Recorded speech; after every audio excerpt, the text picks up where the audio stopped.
Hey love, welcome back to my channel. I'm so happy that you chose to join me here today. Today we are talking about how you may be addicted to chaos and why this might be causing you to overwork. This is a really juicy episode. I'm really excited to share this information with you. So please stick around. Before we dive in, make sure you hit that subscribe button, join our community here, and scroll down into the description and check out the 3 free gifts that I have for you. These are great ways for you to start to incorporate and implement the things that we talk about here on this channel into your everyday life. Also, make sure you scroll down and check out the 2 courses that I offer: the Rest for Success course, which is an 8-week self-study course, and the Aligned Productivity Academy, which is a live group coaching experience. You can also check out a few very accessible ways for you to get my one-on-one support. And of course, like this video and leave a comment at the end. Let me know what your biggest takeaway was and how this resonated with you. If you feel like this speaks to you, if it helps you identify something deeper that might be going on in your life currently, causing you to be in the cycle of burnout and overworking. All right, let's dive into today's video on being addicted to the chaos. So this is a really, really important conversation that I don't think we're talking about enough, because when we talk about overworking, we tend to look at what are the immediate solutions that I can get? How can I look at the productivity and time management industry and have a better system, or create a better calendar structure, or implement a more effective to-do list so that I can be more productive and get more done in less time, essentially, right? But I want you to be really honest with yourself right now and consider that when you do that, when you go and try out these techniques, one, do they really truly work for you? Are you able to stick with them? And number 2, do you actually feel like you have more time to yourself then, for your life, for relaxing, for the things that you love? Or does that extra time that you end up making in using these techniques just create more time for you to actually work? What I hear a lot of the times, especially from my clients who share this with me, is that they say, well, we get to the end of the day, and then I think like we might as well just keep working. I might as well just get a few more things done or catch up on a few more things, right? So really considering, like, if you are creating more time for yourself, how are you using that time? And are you just coming back to work again? And if that is you, you're going to really benefit from this video, because it's going to tie into exactly the process and the cycle and the routine that's subconsciously happening in your life. So every time, instead of, going into what does the productivity and time management industry tell us to do to fix the problem, what we want to do every time that we realize, oh, I am overworking, or I am getting burnt out, or I'm doing all the time and I'm feeling exhausted, but I somehow can't find out how to slow down or create more time. What we actually want to do is start to time travel back into the past to identify what triggered us to show up this way in the first place. What started these habits and these routines and these cycles within us that made us feel like we needed to show up and be on and be productive all the time? Yes, of course, we can talk about the general societal expectations of work and what we've been taught in regards to that. But there is also a personal level of this that happens, or an intergenerational level in your own family line, where you have been taught what you need to do to show up in order to survive. On a very basic survival level, we look to our parents, we look to the people who have raised us, we look to the generational and ancestral line that came before us, for them to tell us, what do I need to do to survive? Okay. And so if you grew up in a household where there was a lot of chaos going on, it might very well be that you today are addicted to chaos, and you are playing out a lot of those same cycles and habits in your life and how you show up today, especially in how you show up to work.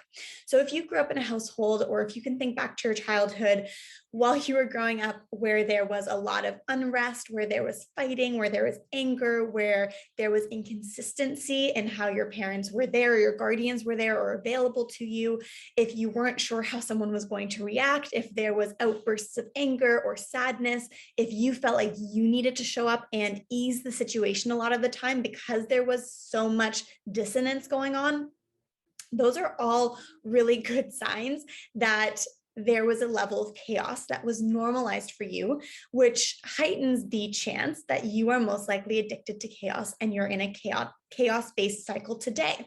So we can go into a lot of examples here, but it could be something like your dad having little anger outbursts or big anger outbursts, and you were then taught to walk around on eggshells because you never knew when something was going to happen. Or another great example is a parent or your mom, for example, having a lot of sadness or grief, or turning to some kind of drug or alcohol to escape herself, and then you never knowing how she was going to be, how she was going to show up. Again, there's this inconsistency, which creates instability, which creates a chaotic situation. So basically, what your nervous system has been taught is that chaos is known. And at the base of our survival level, we want to do what is known, even if that isn't the safest or most comfortable thing.